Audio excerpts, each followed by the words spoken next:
मध्य प्रदेश के जबलपुर में आदिवासी जमीनों पर कब्जे का एक और बड़ा मामला सामने आया है। आरोप है कि जबलपुर के जाने माने पत्रकार गंगा पाठक और उनके साथियों ने लाखों करोड़ों रुपए की आदिवासी जमीन हड़पने का घोटाला किया है। प्रशासनिक जांच के दौरान ये सामने आया कि गंगा पाठक और उनके साथियों ने वीरेंद्र सिंह गोंड की पुश्तैनी जमीन को फर्जी दस्तावेजों के जरिए अपने नाम करवा लिए।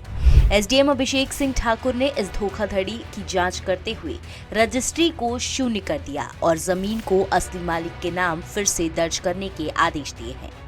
दरअसल ये मामला उस समय सामने आया जब वीरेंद्र सिंह गोंड को पता चला कि उनकी जमीन अब उनके नाम पर ही नहीं है। उन्होंने तहसील कार्यालय में जाकर जानकारी ली और पाया कि उनकी जमीन की रजिस्ट्री गंगा पाठक और उनके साथियों के नाम पर कर दी गई है। इसके बाद गोंड ने कलेक्टर कार्यालय में शिकायत दर्ज कराई और जांच शुरू हुई।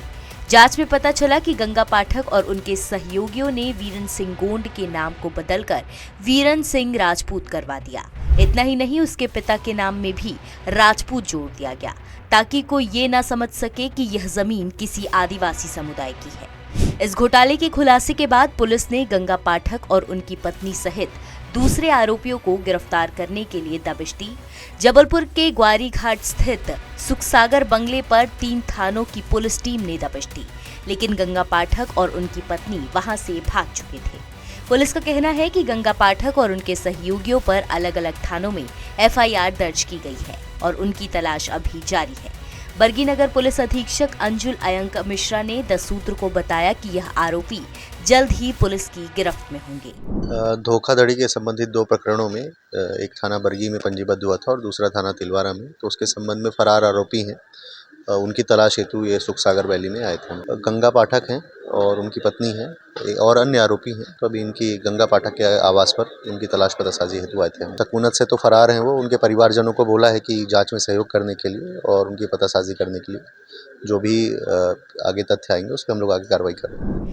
बताया जा रहा है कि गंगा पाठक ने लोअर कोर्ट में जमानत के लिए आवेदन किया था, लेकिन अदालत ने उनका आवेदन खारिज कर दिया है।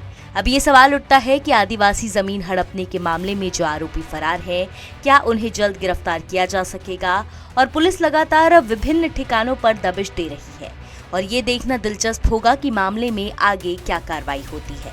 हम आपको इस मामले से जुड़ी ताज़ा तरीन जानकारी देते रहेंगे। आप बने रहिए 10 सूत्र के साथ। जबलपुर से विशेष संवाददाता नील तिवारी की रिपोर्ट। लेटेस्ट, इन्वेस्टिगेटिव और इन डेप्थ खबरें देखने के लिए ज्वाइन कीजिए 10 सूत्र का व्हाट्सएप चैनल, सब्सक्राइब कीजिए यूट्यूब चैनल, लाइक कीजिए फेसबुक पेज और पढ़ते रहिए वेबसाइट www.dasootra.com।